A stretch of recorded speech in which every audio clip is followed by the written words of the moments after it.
Hey guys, what is up? It's Amy and welcome back to my channel. I make videos on sustainable / affordable fashion and specifically thrifting. Today's video is going to be about greenwashing, and we're going to be going over what greenwashing is, what brands are doing it, and then also what we as consumers can do to kind of spot it and also act against it. So just keep watching to see my thoughts on greenwashing and also how it might be impacting your carbon footprint conspicuously. Okay Google, what is greenwashing?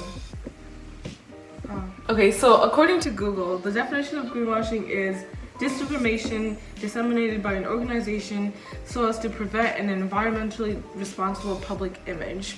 So basically the point of greenwashing is to make a company look like they're sustainable.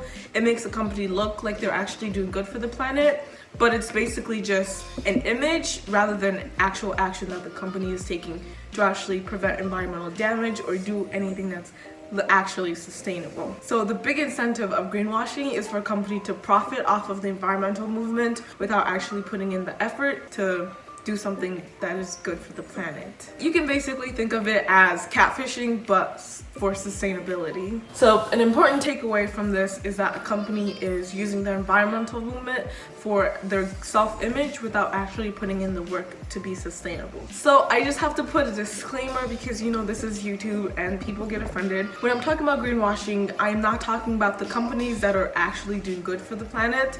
I know that there are different brands like Reformation, Patagonia, and Visco Girls Should Rejoice, also Hydro Flask, that have like a great environmental self-image, but you can definitely tell that they are putting in the effort and actually sourcing materials well, having great labor practices and doing their best. So those kinds of companies are actually doing good for the planet. But instead, I'm talking about the companies that pretend to be great for the planet but instead have company structures and labor practices that are horrible for the planet and for the people who work in these companies. So those are the companies I'm complaining about instead of the actual sustainable companies, which I can bring up in a future video if you guys would like me to.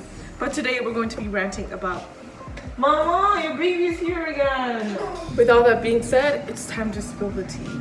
So before we start talking about greenwashing in the fashion industry, first we kind of have to define our terms and figure out what exactly a company does to greenwash consumers. So I took a class last semester, it was called Sustainable People, and we basically talked about different ways that we as humans can be sustainable and different environmental problems going on in our current systems.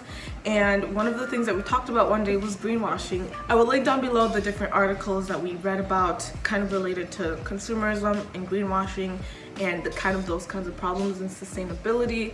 But one of the readings that we had was really interesting, and it was called 7 Sins of Greenwashing, and it basically outlined 7 things that a company or brand can be doing in order to greenwash you. And a lot of these are actually pretty sneaky and they can be kind of hard to decipher, but once you kind of understand these 7 sins, then you literally see it in a lot of different brands. But we're going to be going over these 7 sins and kind of different examples related to the fashion industry, and if it doesn't apply to the fashion industry, then I came out with different ways that it can apply in your everyday life. So the first sin of greenwashing is called the hidden trade-off. So basically a company will talk about how they're sustainable in one aspect, but the root cause of their insustainability is somewhere else. So this sin is basically diverting attention and making you focus on one aspect of how they're sustainable while they're just completely ignoring the root cause of the problem in their company. So an example of this in the fashion industry is how some brands will advertise clothing recycling and how they're taking back all this clothing, when a lot of the problems in the fashion industry comes way before the disposal of the clothes, and they might not even end up recycling all of the clothing in general. So it's basically just they're diverting your attention and making you focus on how they're sustainable here when there's all these other problems that they're just kind of ignoring. So the next one is the sin of no proof, and this one is really big in the fashion industry, and it's basically them just saying, oh, look at all these amazing things that we're doing or we're planning on doing, but then they don't really give proof that they actually accomplished these things, or that it's actually possible for them to accomplish these things, or how they're going to accomplish these things. So it's basically making all these really big statements without actually backing it up. And I feel like with this sin, companies are actually able to get away with a lot of things because you just see the headlines and how Forever 21 is going to blah blah blah blah blah blah. If you never actually go back in and like research what the company ended up doing like 5 10 years later, then you won't really realize that it was all just big claims that they were never going to actually accomplish. So oftentimes with the sin of no proof, companies will take you down a rabbit hole if you're even trying to find out what they're doing and the exact numbers, and you'll just look at their websites and try to find out all this evidence of what they're accomplishing. A big one is factories. Some companies will say that they've transitioned to more ethical and sustainable factories, but then you'll try to find out, okay, where are these factories? How are these people paid? Like, what are the actual workplace habits? Because if you guys have never seen The True Cost, first of all, you should definitely see it. I have a review of it on my channel that I can look up for you guys to see.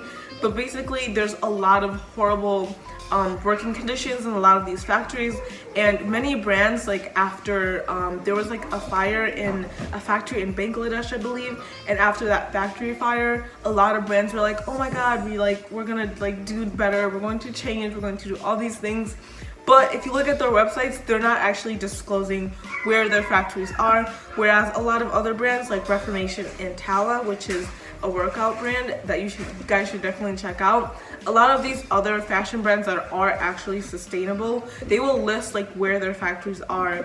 You know, so turn around. Thank you. 이거 줘. Yeah. So with these brands that are actually sustainable, you can find out where these factories are, and it's a lot easier. But with brands that are greenwashing, it's so hard to find out this information, and sometimes they don't even give you the proof. They'll just say what they're planning on doing or what they did, but no proof. Where's the proof? So the next one is one that's Yunus, go to your mother. Yunus, go to your mother. 이거는 이제 This next sin of greenwashing is probably one of the most infuriating because I feel like a lot of people fall for it. And this one is the sin of vagueness. And what companies will do is they'll use words like all natural, eco-friendly, sustainable to like basically prove that they're being sustainable. But the problem is that these words have no actual validity. They're basically just feelings and how you want to feel, like you want to be sustainable. But like, what's the actual definition of it? There really isn't one.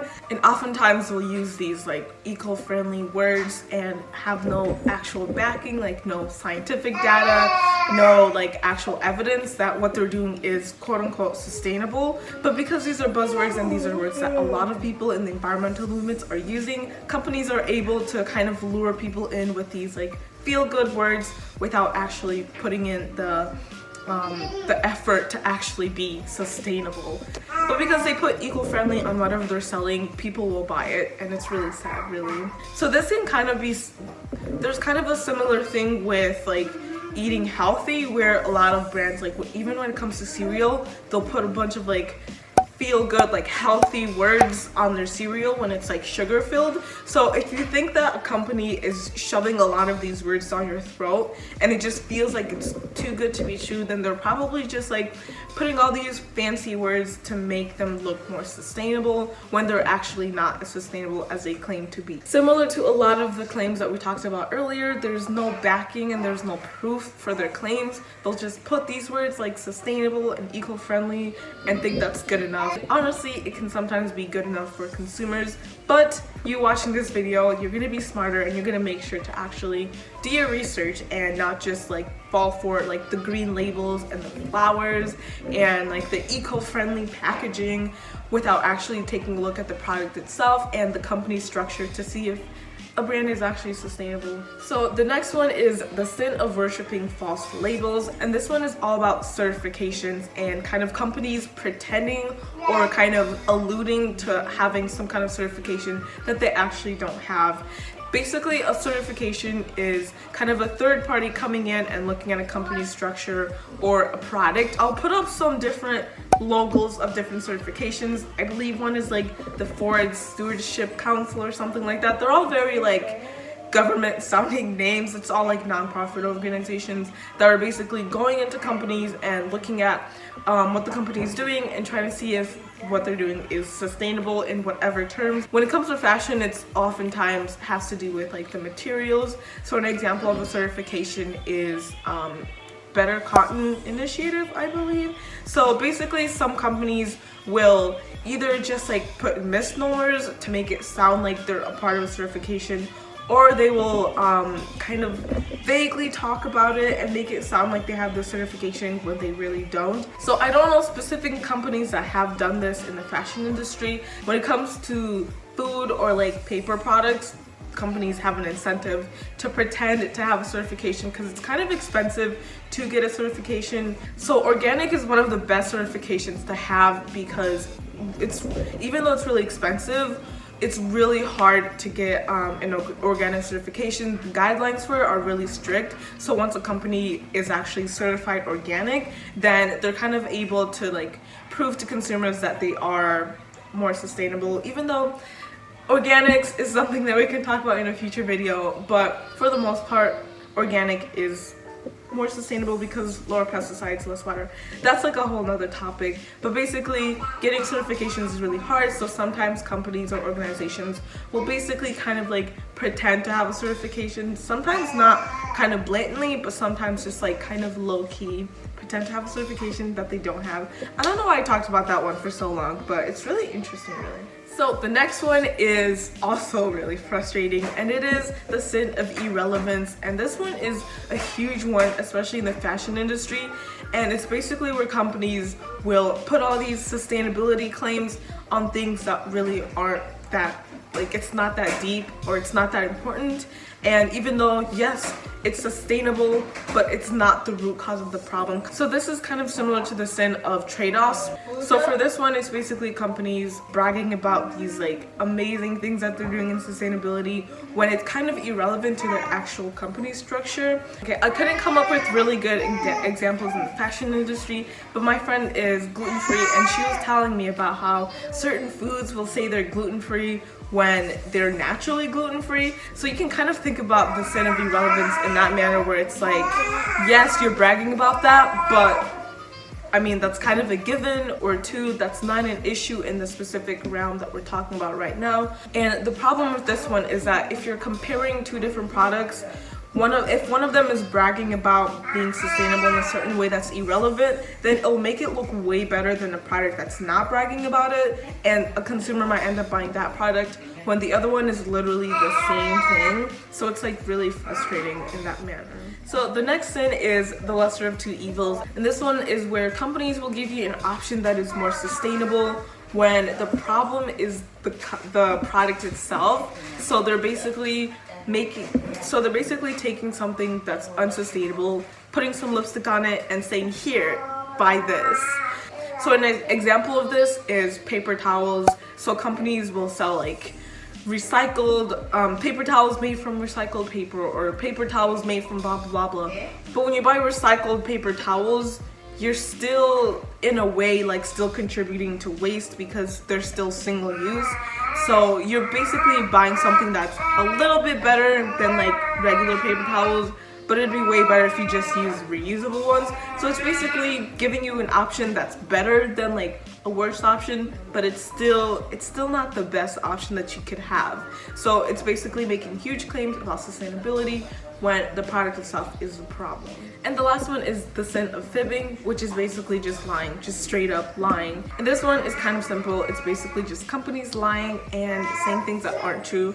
And I'm just going to put also in this category companies that make big claims about all this amazing things that they plan on doing when it's literally impossible, or it's just not feasible unless they actually make huge changes, which they're not actually and they're not actually showing proof that they are going to make these huge changes, but they're still saying we are going to go 100% carbon free by next year, when it's like, how are you gonna do that? So it's like basically lying and making huge claims that are literally impossible. So how exactly can you as a consumer spot this greenwashing and kind of end it before you actually support these companies that are greenwashing? There are honestly a couple different ways. So the first one is obviously just memorize all the 7 sins and exactly what they mean, and you'll be perfect. I'm just kidding. I'm definitely kidding. So you don't have to memorize all these 7 sins and kind of do like extensive research on them. I have a couple different other ways that you can kind of see greenwashing that are a lot easier to remember instead of the 7 sins. But the 7 sins are kind of just a guideline of a range of different tactics that companies use. So I came up with 3 different words that you can keep in mind when looking at a company and trying to see if it's greenwashing you or not. First one is deflecting, which is basically just saying, oh, look over here, look at all this shiny stuff over here, and kind of making you ignore something else. The second one is covering up the trash, which is basically kind of hiding the things that they're doing that are unsustainable, or not giving you proof that what they're doing is sustainable, and basically just kind of putting up a cover and just kind of showing you all this amazing things and hiding the important information that you need to actually see if the brand is sustainable or not. And the third one is just straight up lying to you, and this one can kind of be the hardest, especially if a brand isn't giving you all the information. But if you see lies or you just hear things that are contradictory coming from a brand, then they're probably greenwashing you. So another great way to spot brands that are greenwashing you is to kind of see the words they're using. So if a brand is using words like natural, sustainable, clean, eco-friendly, sustainably made, sustainably sourced, and eco-friendly, that's just a short list that I came up with, but I'm sure there are dozens of other words that you've heard before that just made you feel good but didn't really have any scientific backing. Those are the words that companies use to greenwash. So if you hear a lot of those words, especially coming from commercials and from different like launches, but you don't actually hear like the science behind it, like how exactly is this sustainably sourced, where is it sourced, who made it, what chemicals are in here, how toxic are these chemicals. Like if they're not giving you that kind of information and instead they're just using eco-friendly, then I seriously doubt that that brand is eco-friendly. Like how exactly can you be eco-friendly? Like what does that mean? Exactly, it means nothing. It's just a feeling. So if a brand isn't giving you the science, the information, the hard facts on an issue, then they're probably greenwashing you. And then finally, a great way to see if a company is greenwashing you is to look at the whole company instead of one specific branch of the company or one specific line that the company has. Literally, I've never trusted a company that just comes out with a sustainable line. Like, what does that mean? Like, how can you actually put out just one specific part of a company as sustainable while having all this other like normal non-sustainable part? Like that's not right. So if they're only putting out little things here and there to please people who want to be more sustainable, then I kind of question company morals and whether or not as a company they want to be sustainable. And it kind of makes me feel like these companies just want the money from people. So I was originally gonna, in this video, go through different brands that are greenwashing, but this video is getting so long that I kind of have to put that off for a future video. So if you want to see that, definitely like this video and I will put it out sooner. So in this video, I was originally gonna go through different brands that are greenwashing and also what consumers can do to kind of protect themselves against greenwashing, but this video is getting so long that I can't put that in this video or else it'll be like 35 minutes long, and that's a lot of editing. So if you guys want that, definitely like this video and you can comment down below and I will try to put that out as fast as I can. Otherwise, it's eventually gonna come your way. So either way, you're gonna get that video eventually. But thank you for watching this video. I really enjoyed kind of ranting about greenwashing, and it's something that is always agitating me and it just annoys me so much.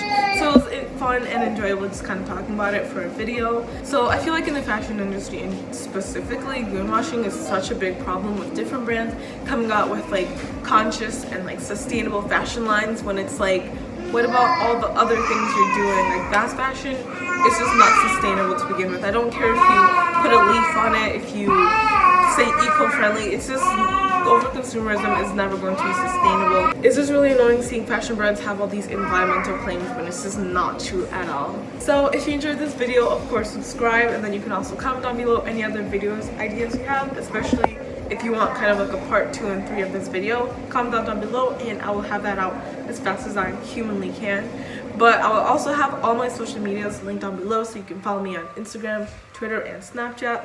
Especially follow me on Twitter if you want all of my kind of 2020 election thoughts, because I retweet a lot of things for that. So follow me on Twitter if you want a lot of that. But thank you so much for watching, and I will see you guys in my next video. Bye guys.